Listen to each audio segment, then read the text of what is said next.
আজকের ব্লগে রয়েছে এক ভিন্ন রকম যাত্রার গল্প।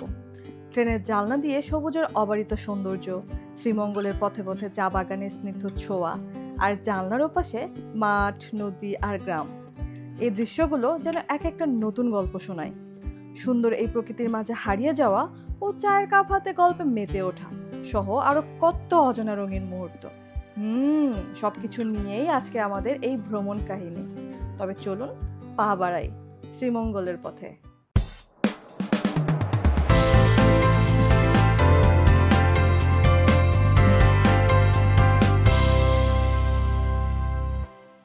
আসসালামু আলাইকুম, সবাইকে ওয়েলকাম করছি আমার নতুন আরো একটি ভিডিওতে। বরাবরের মতো আমি তুহি আর লিওন চলে এসেছি একটি নতুন ভিডিও। আজকে আমরা অবস্থান করছি বাংলাদেশের সবচেয়ে বড় railway station Kamalapur railway station. আমরা যাচ্ছি চায়ের রাজধানী শ্রীমঙ্গল। সকাল সকাল ঘুম জড়ানো চোখে আনুমানিক 5:30 আমরা দুজনে বেরিয়ে পড়ি স্টেশনের পথে। আর আমাদের ট্রেনের সময় ছিল 6:30। তাই ঘুম জড়ানো শহর তখনও পুরোপুরি জেগে ওঠেনি। আমরা উবারে বেরিয়ে পড়লাম স্টেশনের পথে। ভোরের শহর সবসময় অন্যরকম। রাস্তায় তখন শুধু শান্তির ছোঁয়া। অবশেষে আমরা পৌঁছে গেলাম স্টেশনে। সকালের কোলাহল তখন ধীরে ধীরে জমতে শুরু করেছে, আর বাংলাদেশের বিভিন্ন প্রান্ত থেকে মানুষ ছুটে এসেছে এই স্টেশনে। তাদের গন্তব্য কিন্তু এক নয়, প্রত্যেকটা মানুষের আলাদা গন্তব্য। যাই হোক, মনিটরে চোখ রাখতেই ভেসে উঠল আমাদের ট্রেনের নাম, পারাবত এক্সপ্রেস। সকাল 6:30 শ্রীমঙ্গল গ্রামে। আজকের যাত্রায় আমাদের সাথে রয়েছেন আমাদের দুইজন প্রিয় মানুষ, সোহেল ভাইয়া আর নাদিয়া ভাবি। কিন্তু তখনও পর্যন্ত আমরা তাদের দেখা পাইনি, আর তাই আমরা তাদের জন্য অপেক্ষা করছিলাম।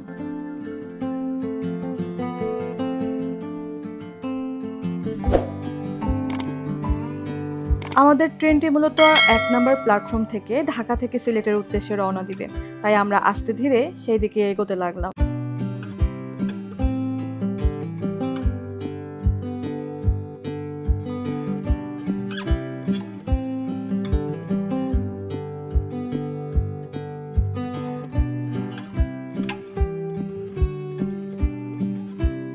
আমরা আজকে জার্নি করবো পারাবত এক্সপ্রেস ট্রেনে, যেটি সকাল 6:30 ঢাকা থেকে ছেড়ে যায় এবং আনুমানিক 11টার সময় শ্রীমঙ্গল পৌঁছাবে।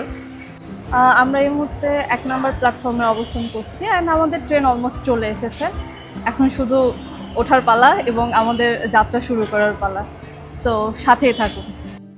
আমাদের বগি ছিল সামনের দিকে, তাই আমরা ওই দিকেই এগোচ্ছিলাম। আর যেহেতু সবুজের রাজ্যে ভ্রমণ করছি, তাই মনে একটা আলাদা শান্তি বিরাজ করছিল। ফাইনালি আমরা কেবিনে পৌঁছে গেছি এবং ব্যাগপত্র ঠিক করে রেখে আরাম করে বসে পড়েছি। ঢাকা থেকে সিলেট বা শ্রীমঙ্গলের টিকিট পাওয়া খানিকটা সোনার হরিণের মতোই। আমরা 10 দিন বা 12 দিন আগে টিকিট কেটে নন এসি কেবিনের সিট পেয়েছি। আর আমাদের এই টিকিট প্রাইস ছিল জনপ্রতি 420 টাকা শ্রীমঙ্গল পর্যন্ত।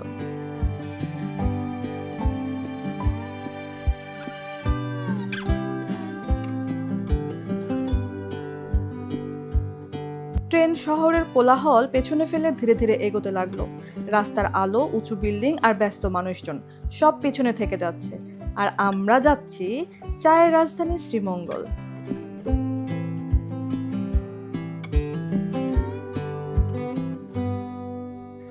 জানালার বাইরে এক অন্যরকম দৃশ্য। আমরা যেন ধীরে ধীরে হারিয়ে যাচ্ছি সবুজের অতল গহ্বরে।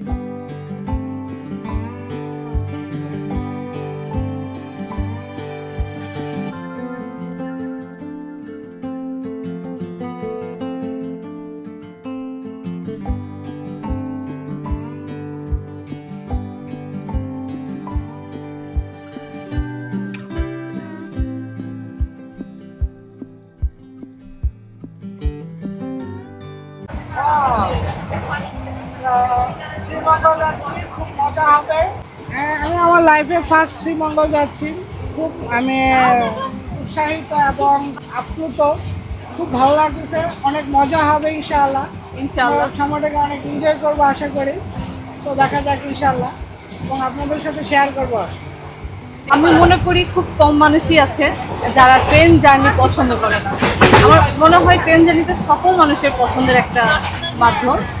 আর সেটা যদি হয় প্রিয় মানুষের সাথে ঘুরতে যাওয়া, তাহলে তো কথাই নেই। চারপাশে সবুজ, গাছপালা, সবকিছু মিলিয়ে জার্নিটা বেশ এনজয় করছি। ঝকঝকাঝক শব্দের ট্রেন চলছে আর আমি এক্সপেরিয়েন্স করছি সব নতুন নতুন জিনিস।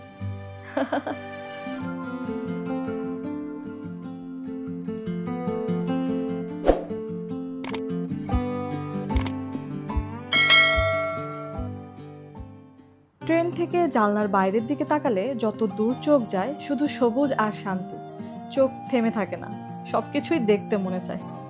ট্রেনের মৃদু আওয়াজ, বাইরে হালকা বাতাস আর আমরা সবাই একসাথে, মুহূর্তগুলো সত্যিই মনে রাখার মতো।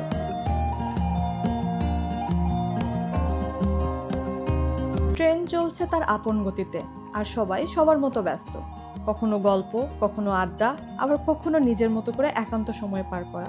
এই যে আমার উনি ফোন নিয়ে ব্যস্ত আর আমি চারপাশের দৃশ্যগুলো উপভোগ করছি।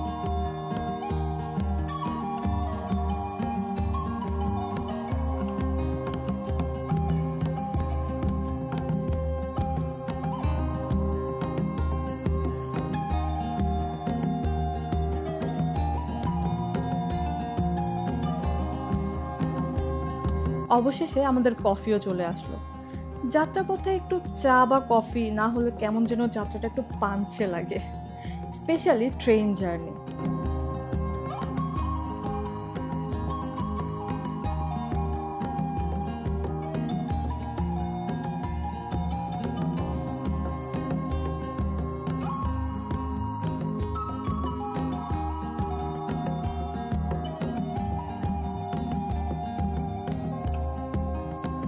চা বা কফির কাপে একটু চুমুক আর সেই সাথে বাইরের দৃশ্য উপভোগ করা, এই তো হলো ভ্রমণের আসল মজা।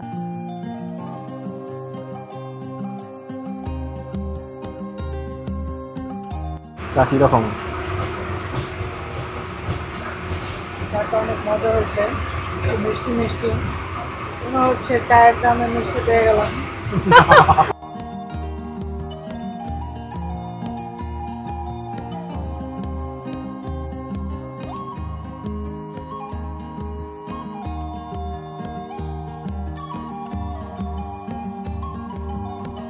জানালার বাইরে হঠাৎ চোখে পড়লো সারি সারি চা বাগান। তখনই মনে হলো যে আমরা সবুজের রাজ্যে আস্তে আস্তে প্রবেশ করছি। ট্রেনের গতির সাথে এগোতে এগোতে এই দৃশ্য যেন আরো সুন্দর মনে হচ্ছে।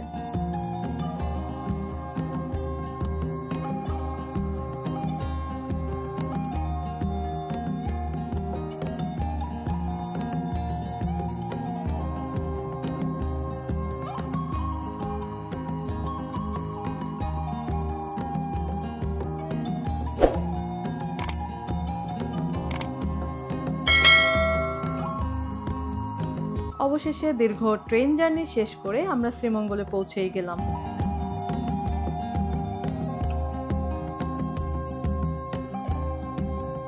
ট্রেন থেকে নামতে আমাদের চোখে পড়ল শ্রীমঙ্গল স্টেশনের চেনার রঙিন পরিবেশ। প্ল্যাটফর্মে মানুষজন চলাচল করছে, হালকা কোলাহল এবং রেলওয়ের পরিচিত আওয়াজ আমাদের চারপাশে ঘিরে আছে।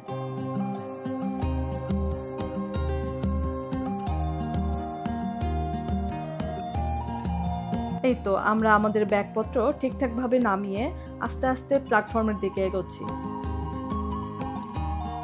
শ্রীমঙ্গলে এসে পৌঁছতে না পৌঁছতেই দেখা পেয়ে গেলাম আনারসের, আর এখানকার আনারস খেতে খুবই সুস্বাদু।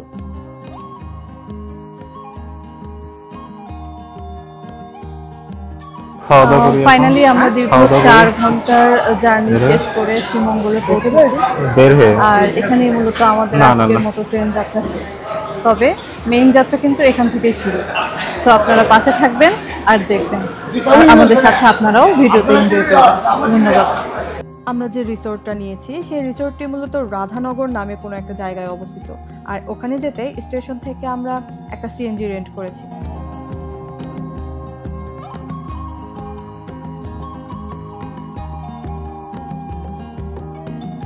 দুই পাশে সারি সারি চা বাগান আর মাঝখানে এই সুন্দর রাস্তা।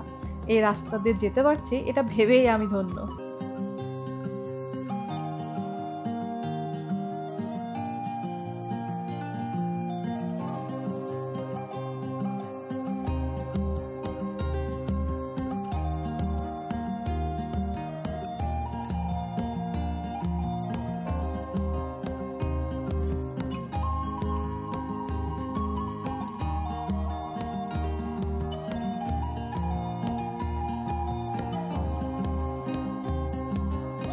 দেখো দেখো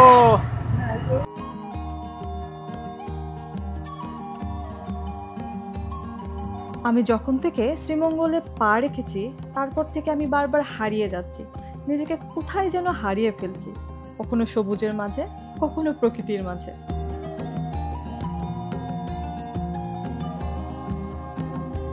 আমাদের রিসোর্টে যাওয়ার পথে অল্প কিছু জায়গা মাটির রাস্তা পড়ে, আর এই জায়গায় যেহেতু বৃষ্টি হয়েছে আগে, তাই একটু এবড়ো থেবড়ো ছিল এবং যাত্রাটা একটু কঠিন ছিল।